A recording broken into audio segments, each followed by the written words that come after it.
to the garage. I'm Rich. Okay, so order of business is this 89 XJ900 engine. We're going to strip it, measure it, rebuild and learn. I've rebuilt one engine previously, a Honda CB450, but there's always more that you can learn. So I picked this up cheap on eBay. It's done about 61,000 miles, so we're going to strip it and see what we can make of it. The idea behind the video is to document the process, so when, you know, I inevitably end up with a bowl full of bolts and fasteners, I can go back and find out where they went. Okay, here we go. Let's get into it. Okay, so first order of business, Haynes manual for the XJ900 4s. So I've been through this step by step. There's a particular process for taking the engine apart. Obviously the first step is taking it off the bike. This didn't come with a bike, this is just an engine, so we're okay with that one. So first of all, I'm going to take out these 8 bolts here, 10mm bolts on the rocker cover. You ready? 3, 2, 1. Okay, just like that. Rocker cover gone. So underneath we've got the cams, the followers and fasteners. Okay, now these 4 here are not needed to hold the cams down. These basically just provide a mounting point for the bolts on the rocker cover. So there are next 10mm bolts on these.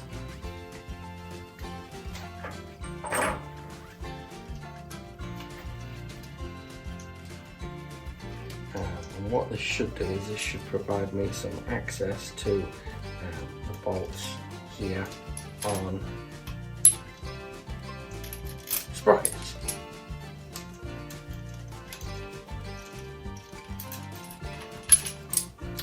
Now, each one of those comes with a directional arrow, and they point away from the sprocket.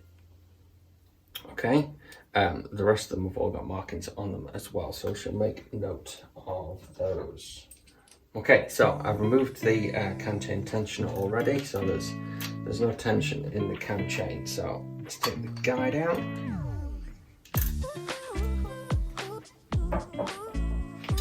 And the next order of business, we're going to loosen the bolts on here. Now I believe these are 10mm bolts.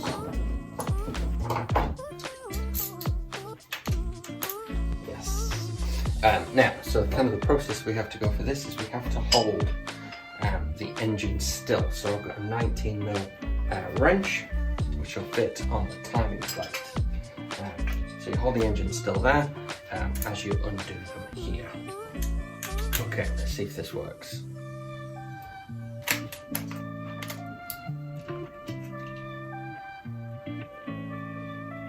Okay, so there's one.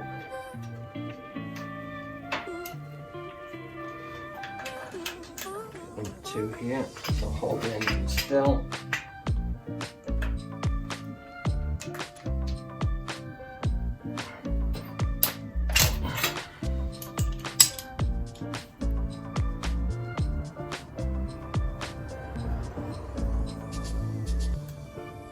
That's 2.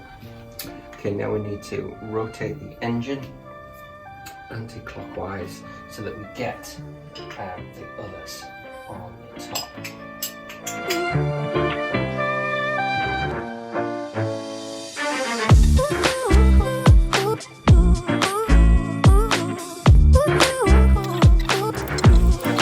Sort of business is each of these.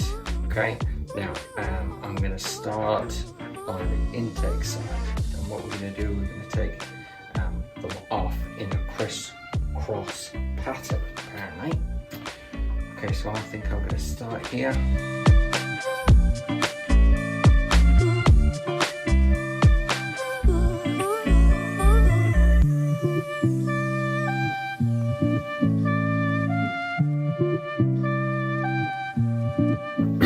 Okay, now I have some label pots, exhaust, number 1 cylinder, so 1, 2, 3, 4, left to right, and I'm going to store all the parts in there so nothing gets lost. So I'm going to call this number 1.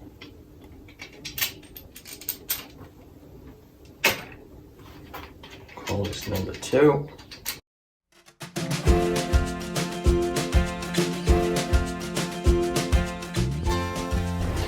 You can see the markings on there. Okay, so we've got an arrow and some markings here. Now that arrow was pointing out towards the left of the bike, so I must remember that when I put it back on. Okay, so that's the exhaust side. Moving on to the intake side, rinse and repeat.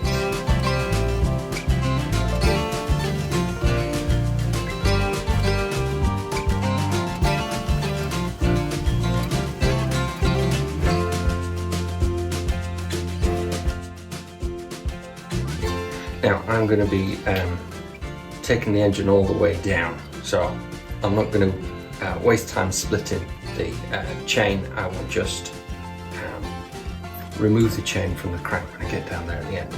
But for the time being, we're going to need to hold it in position. Right, let's wiggle these guys out. So, exhaust, that's right, intake side.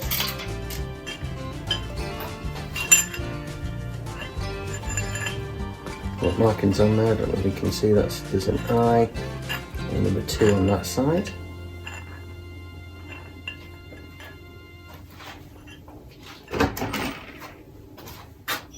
Okay, and we're going to take out the exhaust side as well.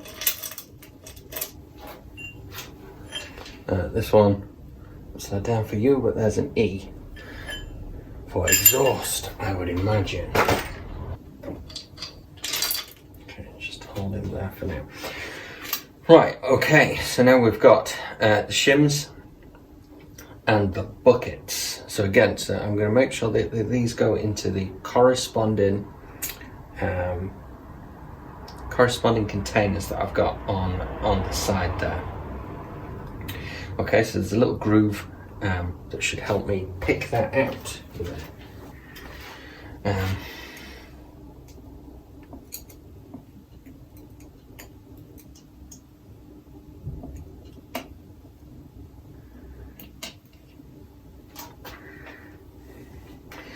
Okay, so this is intake number 1. I've got Y290. I must remember when I put these back that we're going number side down. The bucket wanted to come as well then.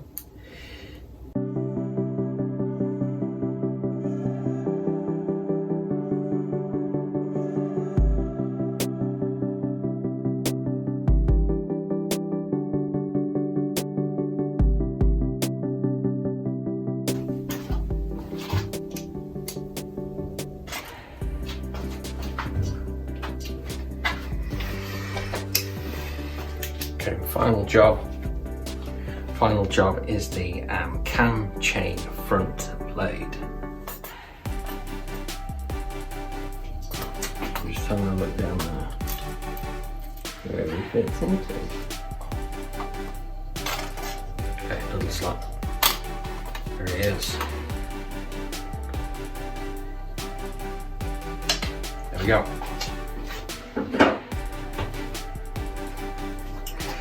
Okay, so hopefully when I put this back together, the same shims should work in here. As far as I know, this was a running bike. The guy who bought it from said it was running. Turns over freely on the crank. Okay, so that is the cam and the followers successfully removed. So that's it for now. Hopefully that was mildly interesting for everyone. So what we've got done is we have removed the valve cover, we've removed the cams and the followers, the shims and the buckets and all that. So what we've got left is we've got the head to remove next time and the valves. Okay, so I'm going to need to have a dig around and find my valve spring tool in order to do that. Anyway, cool. See you again.